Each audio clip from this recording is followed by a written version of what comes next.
Fala galerinha, beleza? Então hoje, seguindo o nosso direto ao ponto na preventiva, vamos falar sobre estudos epidemiológicos. A gente construiu um conhecimento até agora de base para poder a gente conseguir falar direitinho sobre esse tema que é muito importante na preventiva. É o que as provas adoram se deitar para cobrar em cima de vocês aí, tá bom?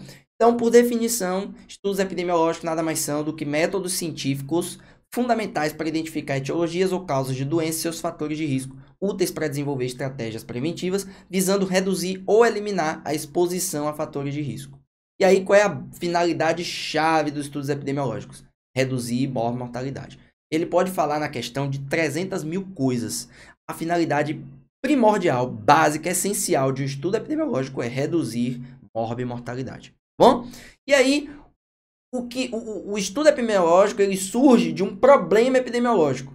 E o que é um problema epidemiológico? Nada mais é do que um agravo, uma doença, uma situação de saúde que esteja acometendo grupos humanos.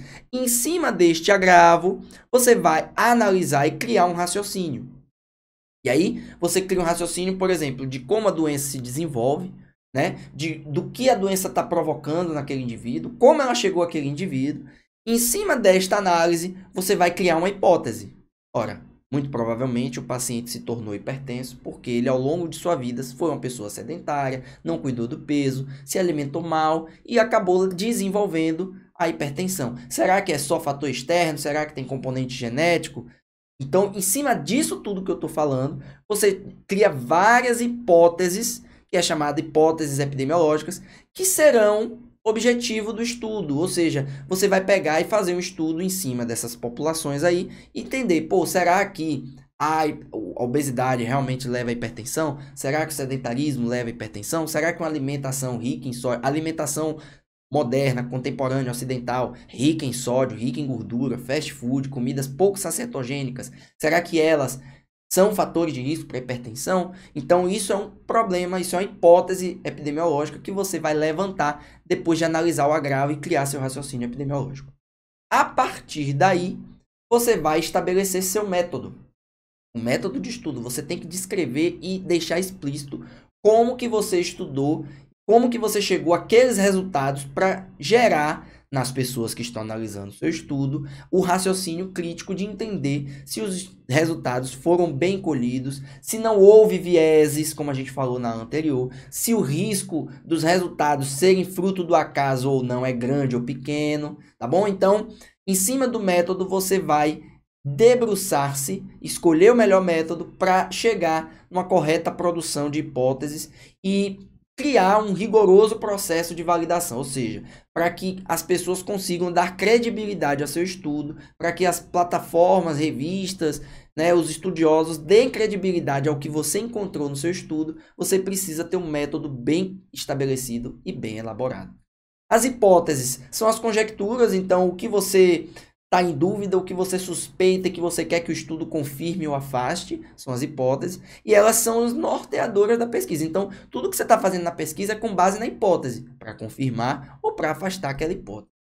E aí, as variáveis que serão utilizadas no estudo, elas são classificadas por vários tipos. Primeiro, ou de várias formas. Primeiro é com relação ao tipo ou a sua relação entre elas. Então, as variáveis elas podem ser independentes ou dependentes. As variáveis independentes são aquelas que têm chamadas também de variáveis de exposição, né? Estabelecem causa e risco para determinado agravo, já existem independente das demais, é tida como causadora, é tida como a precursora daquele agravo, e na curva que a gente vai analisar, ela está no eixo X, é tida como antecedente, como preditora.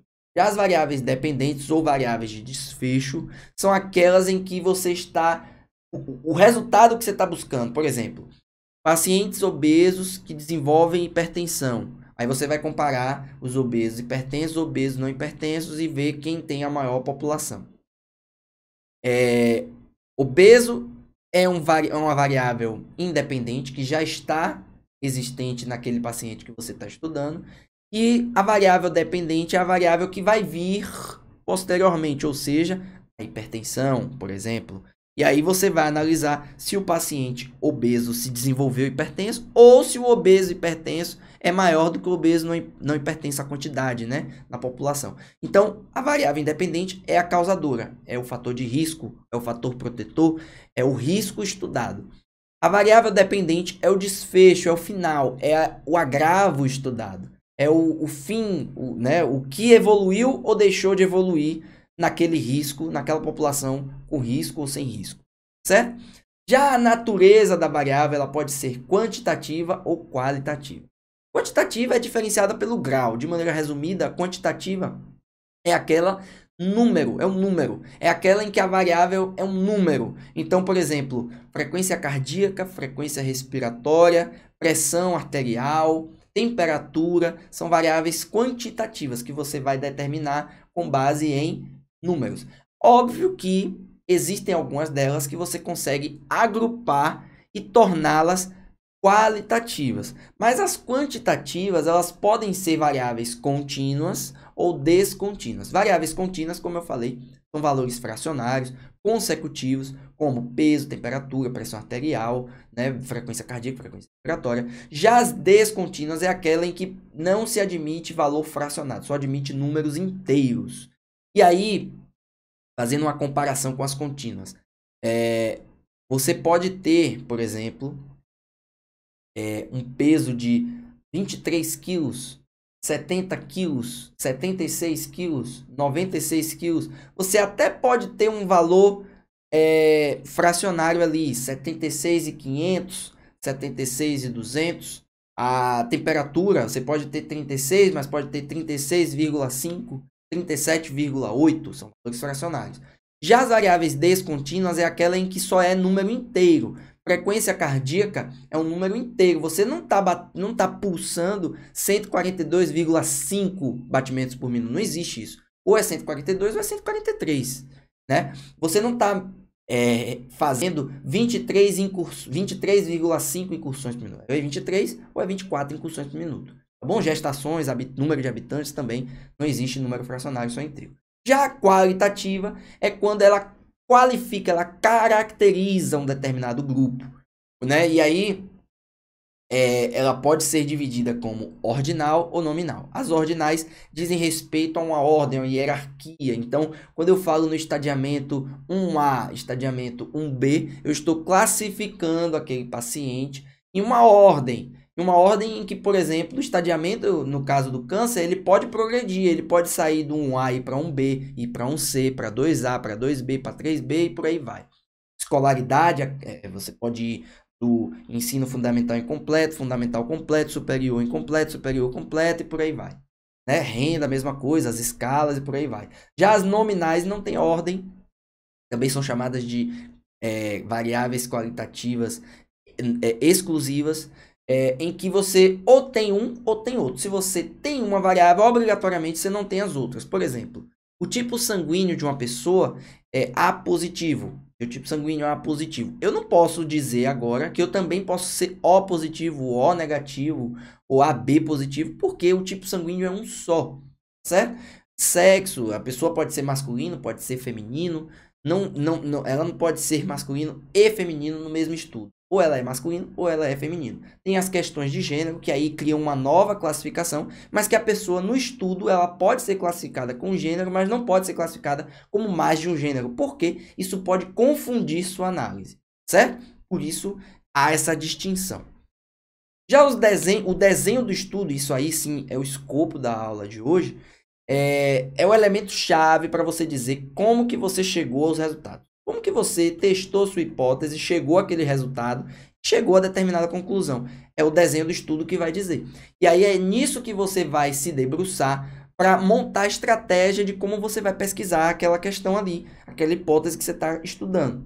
E aí tem vários fatores aí que vão influenciar. O óbvio, o mais importante deles é os instrumentos usados para aferir.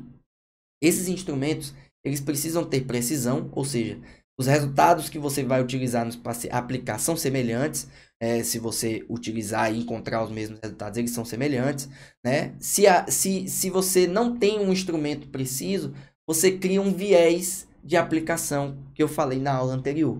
Tá tá certo? Porque se ele não é tão preciso, vamos supor que com esse instrumento de avaliação, esse termômetro, esse tensiômetro, ele está descalibrado. E aí você mede a pressão no paciente e ele dá 130 por 80. Mas se você medir de novo, vai dar 142,97. Se você medir de novo, dá 120 por 82. Ou seja, os resultados foram muito discrepantes. São muito diferentes. Então, a precisão do resultado que você está encontrando ali pode não ser das melhores. Isso pode criar um viés de aplicação. Já a acurácia é a capacidade de representar o que devia. Se ele não consegue representar o que ele devia representar, é porque está havendo um erro sistemático ali, tá certo? Então, muito provavelmente, na hora de analisar o resultado, você não está conseguindo representar os grupos que você queria analisar. E aí há um erro na interpretação. Tem um viés de interpretação, tá bom? O desenho de estudo, como eu falei, é o escopo da aula de hoje, é o mais importante, é o que mais cai nas provas e que eu preciso que vocês prestem atenção. Se vocês querem respirar um pouquinho, dá uma pausa no vídeo, toma um café, respira fundo. A gente vai continuar e esse é o elemento chave da aula de hoje, talvez o elemento mais importante da parte estatística da epidemiologia, tá bom? Então vamos lá. Os desenhos, eles são classificados com base primeiro nos objetivos. Então o objetivo de estudo ele pode ser descritivo, ou seja, ele só quer descrever um fenômeno. Ele só quer descrever o paciente obeso evoluindo com a hipertensão, um paciente hipertenso que passou a tomar losartana e melhorou os níveis de pressão. Ele só quer descrever isso, tá bom? Ele só quer descrever. E aí você vai descrever o que vai acontecendo. Pacientes hipertensos que estão tomando losartana e você vai descrevendo os resultados. Quantos que estão controlando, quantos que não estão controlando. É só isso que você vai descrever. É só isso que vai ter no estudo, a descrição disso aí. E aí, obviamente, estudos descritivos, eles descrevem um recorte, né, específico, que é o que você está analisando. Os grandes elementos aqui, estudos descritivos, representantes desse grupo, são os relatos e séries de casos, né, em que você vai fazer um relato de caso de um paciente hipertenso que tomou losartana e desenvolveu hipertensão estágio 3, mesmo com dose alta de losartana. Ponto. Você descreveu. Qual é a importância desses relatos e séries de casos do estudo descritivo? É você gerar hipótese, porque em cima desses pacientes, desses casos que você estudou, e mesmo usando a losartana desenvolver hipertensão, você vai gerar hipótese. Será que a losartana é realmente eficiente, eficaz, efetiva no tratamento da hipertensão? Ou não? Aí você vai partir para um estudo analítico, em que você vai investigar os pacientes hipertensos que usam losartana e o resultado, se eles estão controlando ou não. Você vai testar isso aí confrontando com outras variáveis. Se o paciente é obeso, se o paciente está aderindo mudança de estilo de vida, se o paciente se alimenta bem, se ele se alimenta mal, no que ele trabalha, se ele não trabalha, se ele é solteiro, se ele é casado, se mora com alguém, se tem filho, se não tem. Então você vai fazer essas correlações e entender se há associação do fato do paciente que toma losartana não estar evoluindo bem, não está tratando a hipertensão com outra variável que esteja influenciando, ou se realmente a losartana não é mais tão eficaz como já foi outrora.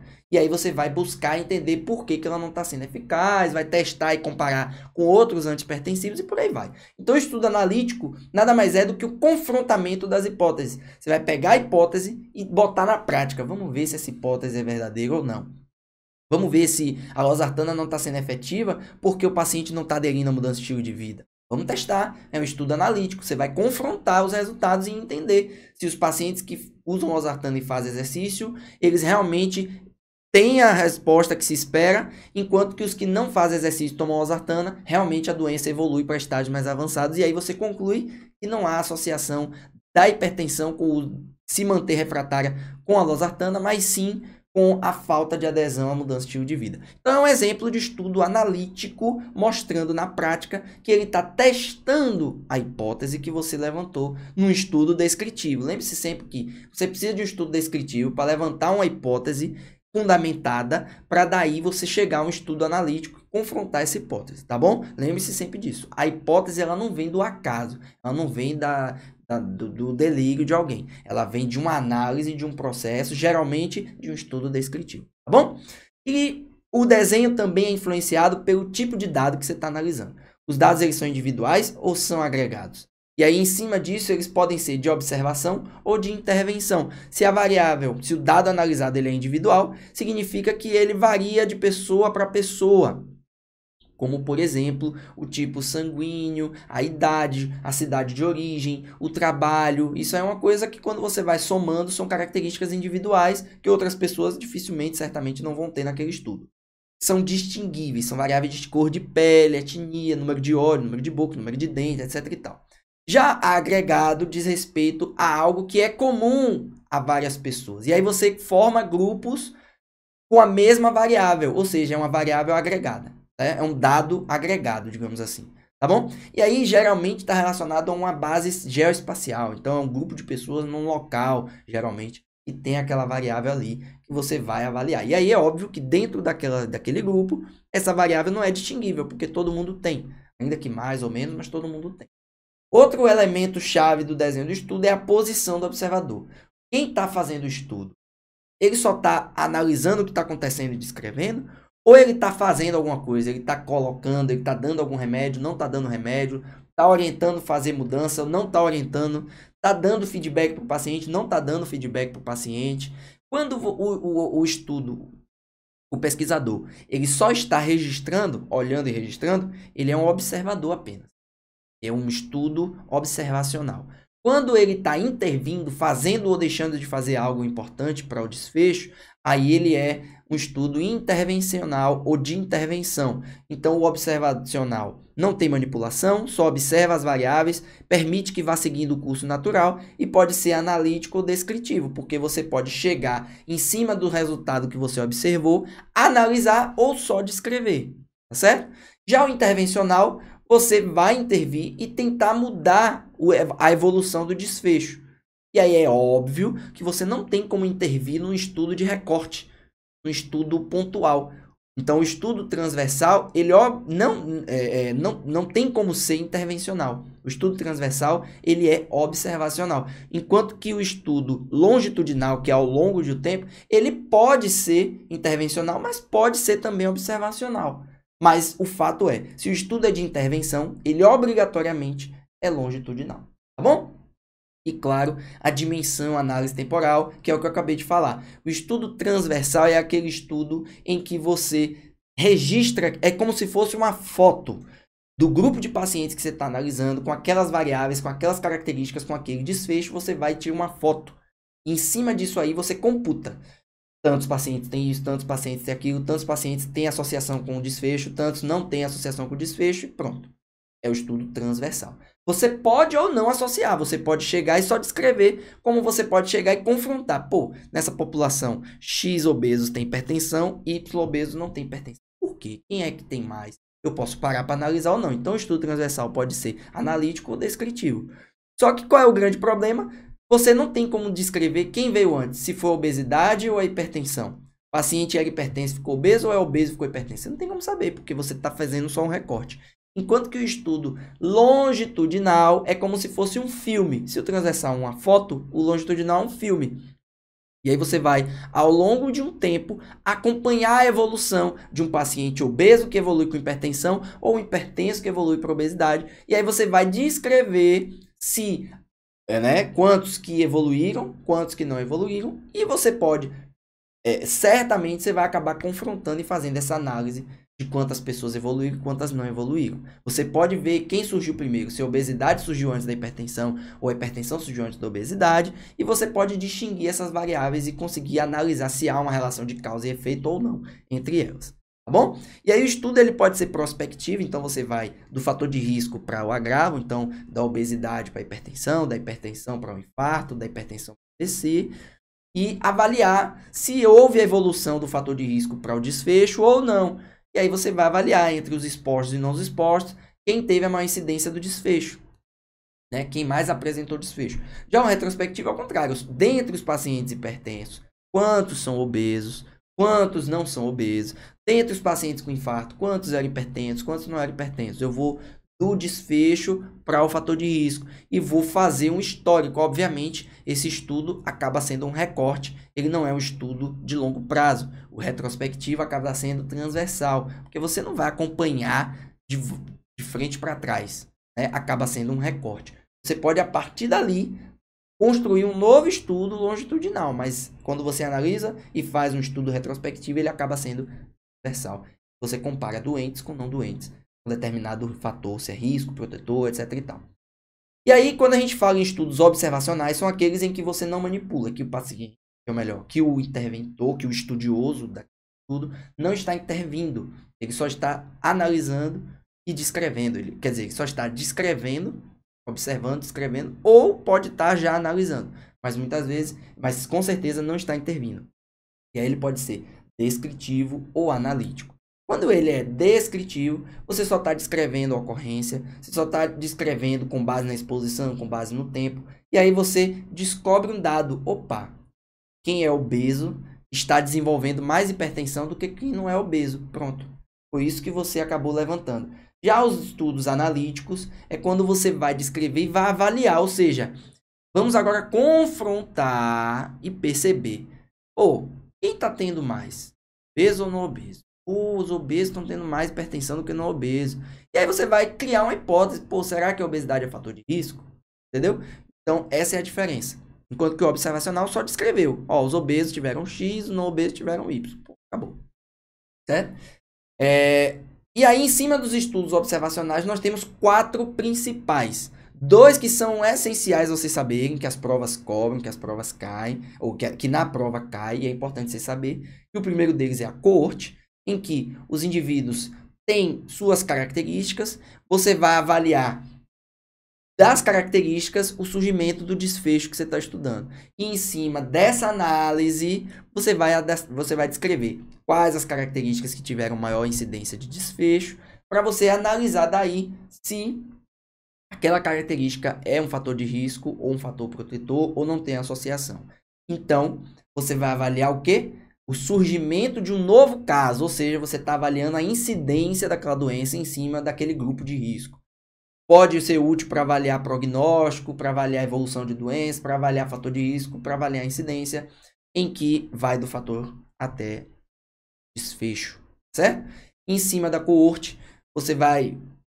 um grande benefício é o fato de você, através de uma coorte, descobrir qual é a história natural de uma doença.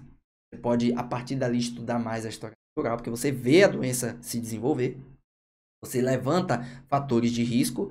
E o grande problema é o viés de acurácia. Muitas vezes, na hora de avaliar, o instrumento de avaliação, ele não tem a acurácia correta e acaba dando resultados discrepantes, muitas vezes desviando do valor do resultado original, verdadeiro. Muitas vezes coortes são longos, então você analisa, demora muito tempo, isso acaba deixando o estudo caro. E por ser muito longo, muitos pacientes acabam desistindo, ou acabam falecendo, ou acabam mudando de tratamento, e isso gera um chamado follow-up, que são quando os pacientes estudados saem do estudo e diminui a amostragem, tá certo? E daí, a medida de associação usada na coorte, a gente viu na aula anterior, é o risco relativo, a razão de riscos, a razão de incidência e a probabilidade de indivíduos expostos ter o desfecho mais ou menos do que os não expostos. E aí, em cima disso, você vai avaliar se o risco estudado aumenta, ou seja, os expostos teve mais desfecho do que não exposto. Se é igual, não tem influência, então é o mesmo resultado. Ou se os não expostos tiveram mais do que os expostos, ou seja, é um fator provavelmente protetor. Já o caso controle, ele faz o contrário da coorte. Ele vai pegar os agravos e buscar, dentre os que tiveram agravo, os possíveis fatores de risco. Então, naquela população que teve aquele desfecho, você vai levantar quantos tiveram tal doença, quantos tiveram tal fator. Então, por exemplo, das pessoas que infartaram, quantas tinham hipertensão, quantas tinham diabetes, quantas tinham câncer de pulmão, quantas tinham AVC, etc e tal. Em cima disso aí, você vai analisar de maneira retrospectiva quantos tiveram determinados riscos para estudar a possibilidade de entender, né, melhor dizendo, quais seriam possíveis fatores de risco daquela doença. Então, é uma forma interessante de você buscar possíveis fatores de risco para estudar mais adiante.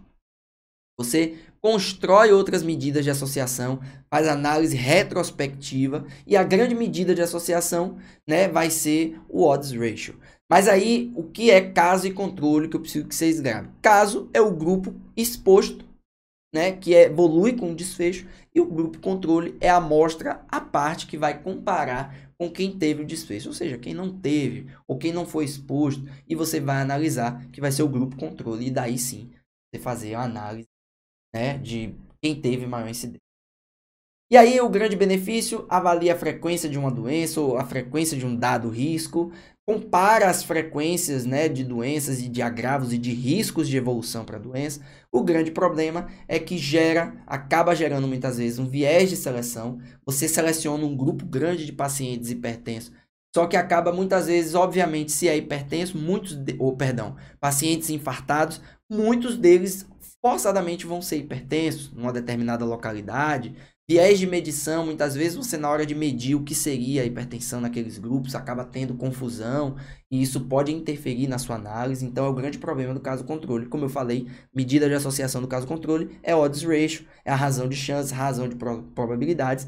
Não vou me alongar com essas medidas de associação, porque a gente já falou na outra aula, mas o que eu preciso que vocês saibam é que é em cima dessa tabelinha aqui que a gente vai construir a odds ratio de um caso controle. Em que a odds ratio é o grupo de indivíduos expostos com desfecho e expostos sem desfecho, dividido pelo grupo não expostos com desfecho e não expostos sem desfecho. Então, é o grupo de expostos sobre não expostos, e você vai avaliar se aquele risco é favorável ou contrário àquele desfecho. Lembrando que odds ratio, como eu falei na outra aula, não é exclusiva do caso controle, não é específica, clara, mas ela é a mais utilizada no caso controle. E aí, claro, odds ratio maior que 1 é mais provável que seja a favor, odds ratio igual a 1 igualmente provável, e menor que 1 provavelmente é contrário à sua hipótese. Certo? O terceiro são os grupos transversais, como eu falei. Estudo transversal não tem como fazer intervenção. Porque para você intervir, você tem que ver uma pessoa antes da intervenção, intervir e ver depois da intervenção. Isso obrigatoriamente é um estudo longitudinal. Como eu falei lá atrás, estudos transversais só são observacionais. Você pode, desse estudo observacional transversal, fazer análise ou só descrever, tá certo? Então, você vai avaliar a exposição e o desfecho nos grupos e fazer ou a sua análise ou só a descrição mesmo. E aí é importante porque você avalia a hipótese, confronta as variáveis e daí gera o que você vai querer estudar mais adiante. O grande problema é que você não busca a natureza, não vê a evolução natural da doença, você só vê um recorte daquele tempo, tá bom? O grande questão não separa eventos novos de eventos antigos, não descreve a influência do tempo na evolução daquela doença, não reflete a frequência em um grupo, mas não reflete de um modo geral, é rápido, é barato, porém ele só reflete a prevalência, não vai trazer casos novos, ele só traz o número de casos naquele momento. E aí cria um viés, que é o viés de prevalência, tá bom? Já os estudos ecológicos, eles são muito pouco falados nas questões, tá certo? Geralmente os professores não gostam de cobrar muito estudos ecológicos. Vocês precisam saber é que estudo ecológico não está estudando 1 ou 2 pessoas ou 10 pessoas. Está estudando um universo de várias pessoas numa região. Geralmente é relacionado a uma região. Geralmente você está descrevendo a população de um bairro, de uma cidade, o grupo de pacientes de um hospital. É uma população grande, tá certo? É a grande característica. E por isso você acaba não conseguindo muitas vezes distinguir esses grupos. E, obviamente, por ser um grupo muito grande, você acaba não tendo capacidade de intervir adequadamente. Então, é um grupo grande de pessoas estudadas, mas que você não consegue intervir e não consegue distinguir suas características. E que, obviamente, você não consegue acompanhar. Você vai fazer um recorte de um momento e descrever os resultados daquilo que você está analisando, tá certo? E aí eles vão gerar hipóteses para um estudo analítico. Daqui, dessa população, eu estudei que X pessoas desenvolveram hipertensão. Porra, 60% da população desenvolveu hipertensão no bairro X. Pô, por que isso está acontecendo? Daí você vai estudar e vai criar um estudo analítico para confrontar essa sua hipótese. Então, a falácia ecológica, antes da gente seguir aqui adiante, é quando as características individuais de cada um interferem naquela amostra, naquele resultado daquela população. Por isso que é importante saber as características individuais, para saber se elas vão ou não influenciar, tá bom? E aí, por fim, relatos e séries de casos em que são feitos com base em um único paciente ou um grupo muito restrito de pacientes, né? Geralmente, séries são acima de 10, relatos vai de 1 a 10, tá certo? Não tem grupo controle, você só estudou aquele grupo de pessoas doentes, né? E a grande questão é que relatos e séries de casos, geralmente, são amostras muito pequenas de pacientes doentes com desfecho, para você ter uma conclusão exata. Eles só vão levantar para você a suspeição para criar estudos maiores e estudar em cima disso aí, tá bom? Os estudos experimentais, esses aqui já precisam de uma intervenção maior. E aí, eles já vão ter intervenção, daí você demanda mais trabalho do examinador. É importante que haja a randomização, ou seja, você não pode selecionar quem vai ser as pessoas estudadas. E os fatores que aquelas pessoas vão ser expostas, obviamente, não pode casar mal. E aí existem 3 grupos de estudos experimentais, que são os estudos laboratoriais, ensaios clínicos e estudos comunitários. O principal, de longe, é o ensaio clínico, em que o pesquisador intervém, a amostragem, muitas vezes, ela é aleatória, e você tenta homogeneizar para poder fazer algum sentido, né? Criando critérios de inclusão e exclusão. A população estudada é baseada no desfecho, então você está fazendo ensaio clínico visando determinado desfecho, e aplica essa intervenção e compara com a medida alternativa, seja a medida que já está sendo feita, seja uma medida nova, seja uma medida placebo, e aí você vai monitorando e avaliando resultados. Então é um estudo longitudinal. Olha o que eu estou dizendo, estudo experimental não dá para ser transversal, eles forçadamente são longitudinais. E aí, quais são as condicionantes do ensaio clínico? Em que não são controlados, ou seja, não selecionam os indivíduos, as condicionantes naturais, em que surgem naturalmente os indivíduos para se estudar, e as condicionantes controladas, ou seja, que os indivíduos são escolhidos, mas de maneira aleatória.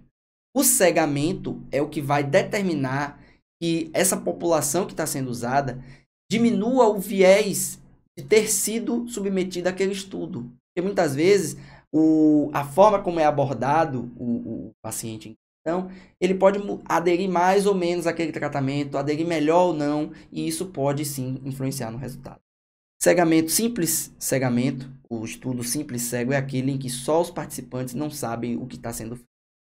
Duplo cego é quando nem o participante, nem o médico assistente sabe, e triplo cego é quando outros participantes daquele estudo também não sabem. Lembrando que o pesquisador de fora sabe o que está sendo feito no paciente A, no paciente B, no paciente C, porque ele vai precisar saber para fazer sua conta. E o estudo aberto é quando todo mundo sabe. O paciente sabe o que está usando, se está usando placebo ou se não está usando.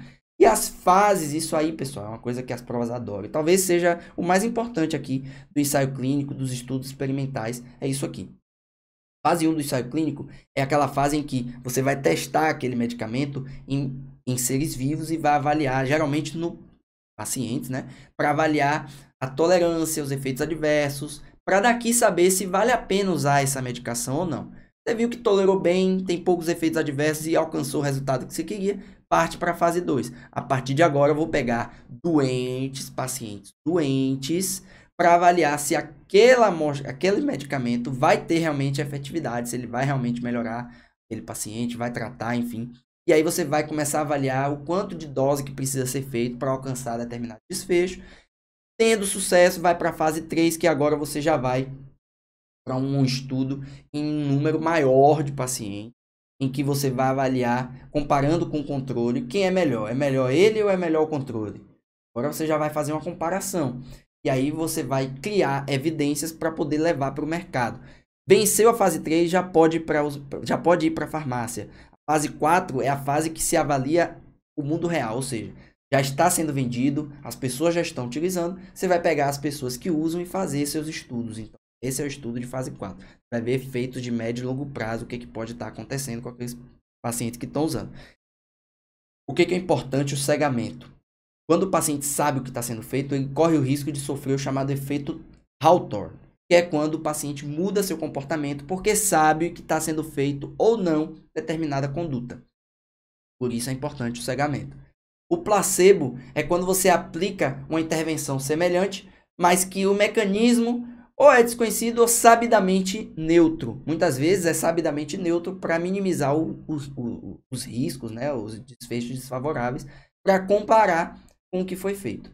E aí os problemas do ensaio clínico. O primeiro deles, dropout, como acabam sendo longos, muitos pacientes acabam mudando de tratamento, acabam desistindo, abandonando. Eles podem muitas vezes mudar de intervenção, então tá tomando um e passa a tomar outro, né? Fazer o chamado crossover, ou eles podem fazer a troca para outra abordagem fora daquele estudo, né? Ou às vezes você não ocultar adequadamente e isso gerar uma aderência ruim àquele tratamento e influenciar seus resultados. Por fim, a medida de associação do ensaio clínico é o número necessário para tratar. O número necessário para tratar é 1 sobre razão de risco absoluto, ou seja, quanto menor o número necessário de pacientes para tratar determinada doença, melhor a intervenção. Se eu só preciso de 3 pacientes para ter o resultado de sucesso no uso da losartana, por exemplo, comparado a, sei lá, a furosemida, que eu preciso de 25 para poder ter o resultado, para tratar, a cada 3 que usam losartana, 1 eu trato. A cada 25 que usam furosemida, 1 eu trato. Quem é melhor? A losartana, porque o NNT foi menor. Então, com menor NNT, melhor o tratamento. Se houver dano, esse risco absoluto, essa razão de risco absoluto, e forçadamente o número necessário vai ser negativo. Ou seja, houve dano, ou seja, aquela medicação, em vez de tratar, causou mais mal. Então, o número necessário para tratar acaba sendo negativo. E, por fim, os estudos quase experimentais são aqueles em que o estudo é manipulável. Então, você não tem uma alocação randomizada e consegue fazer comparação. Então, tem as comparações internas e comparações externas e as misturas, que você vai comparar de dentro e de fora, tá bom? Por fim, e não menos importante, a meta-análise. Meta-análise é quando você analisa vários estudos ao mesmo tempo, avaliando a capacidade de síntese, se ele é rápido, se ele é barato, e se de fato vai funcionar. Uma característica, obviamente, é que ele é rápido também e que é barato, muitas vezes, né? Você só vai pegar os estudos anteriores, ver o resultado e aplicar. Avalie as diferenças metodológicas dos pacientes, dos estudos que estão sendo feitos. Então, você vai ver quais estudos seguiram tal linha, quais estudos seguiram a outra linha, né? Você vai avaliar os resultados e comparar e tabular eles seriados. E, em cima disso, avaliar se os estudos estão convergindo ou indo de encontro às hipóteses testadas. E, claro, quanto maior o número de estudos para avaliar, maior é a possibilidade que você tem para chegar a uma conclusão. Se o fator é de risco, se o fator é de proteção ou se não tem associação. Aí entra o viés de publicação, que eu só vou analisar os estudos que foram publicados. Os estudos que não foram publicados não vão gerar resultados para eu analisar. E o que as provas gostam de cobrar, por fim, de meta-análise? É essa tabela aqui, é a Forest Plot, né? A tabela floresta, digamos assim. Em que, em cima desse gráfico, você vai avaliar se há associação, se não há associação. Por quê? Olha o número 1, odds ratio 1 aqui, olha o 1. A medida de associação pode ser odds ratio, pode ser risco relativo, pode ser número necessário para tratar, tá bom, galera? Então, a medida de associação ela pode ser diversas aqui. Geralmente é risco relativo ou odds ratio.